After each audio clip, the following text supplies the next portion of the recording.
to The Dish. As always, I'm Jalen Russell here with Jalen Gray, giving you the latest stories from the NBA this week. Yesterday afternoon, we saw one of the best point guards ever to play the game, Steve Nash, retire. Yeah, everyone kind of saw it though. coming. Yeah, he's had some injury-ridden seasons in these last couple of years, so we all knew it was just a matter of time. But does he break your top 5 for point guards all time? He does not. He's definitely one of the greatest point guards of all time, but I can easily name 5 guys ahead of him, like John Stockton, Magic Johnson, Oscar Robertson, Isaiah Thomas, and Jason Kidd, you know, just to name a few, which are 4 of them have won championships, which Steve Nash has not done. Only John Stockton hasn't, but he got to multiple finals and fell to Jordan. Right, and when you look at that list, there's a lot of great point guards on there. I think Jason Kidd would have to be the one that drops down beneath Nash, simply because the way that Steve Nash played. He was a 2-time MVP. Only other point guard to ever do that was Magic Johnson, who won 3. He was 3rd overall in assists in his time. Now, Kidd did beat him in that category, but I think that overall, shooting-wise and decision-wise, Steve Nash was one of the most efficient players to ever play the game. He's the only player to have 4 seasons in the 50-40-90 club, which is extremely impressive. Shows that he takes good shots and never forces the ball. I think when you look at like his offensive side overall, you have to give him the nod over Kidd.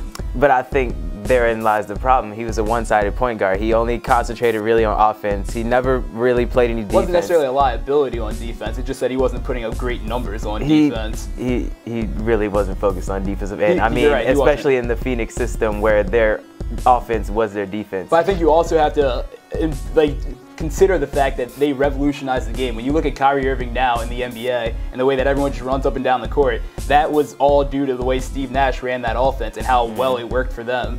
I think when you look at his resume overall, even though he never won the rings, like you said, and nobody was scared of him scoring.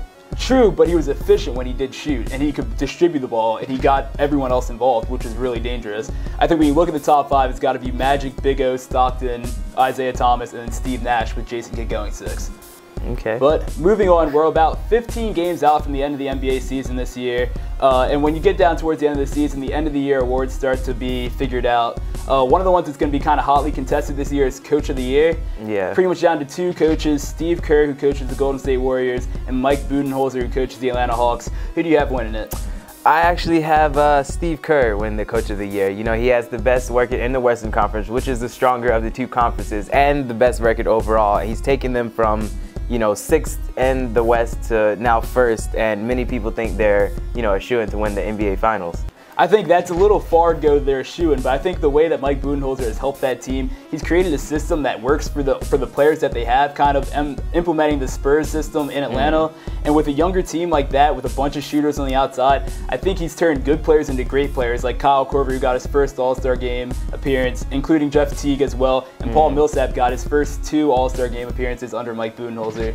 So I think that just his system works really well for that team. But I also think that Steve Kerr has implemented a system, especially on the defensive end, you know, which has made them more efficient on both sides because they don't turn the ball over, and they force turnovers on the defensive end so they can score. They've been doing extremely well on defense this year, but Atlanta's doing well too. They're 6th overall in defense this year, 2nd in assists because they move the ball really well. And when you look at the way they play, they just play as a team and as a unit. You never know who's going to go off, and that's due to that system that Mike Budenholzer's put in.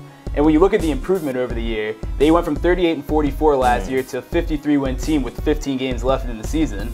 So when you look at that, I think the improvement to go from 8th to 1st in the East, and with the record change too, they're 5 wins from having the best record that they've ever had in franchise history. Yes, I mean, the Golden State Warriors are definitely going to finish with their best record so far. I mean, they're off to their best start, and I think even if they lose the rest of the games, it might be their best start yet. But I mean, I think it's harder to take a team from 6th in the West to 1st in the West than it is to take a team from the bottom half of the East to the top. That's fair. That's fair. He did make a huge improvement there. The Hawks also they won their first division title since 1994 this year. It's going to be an interesting race to see how that closes out. But that's all we have for you this week on The Dish. Visit facebook.com/thedishsports to get more exclusives from The Dish and more content. I'm Jalen Russell. He's Jalen Gray. Have a good week.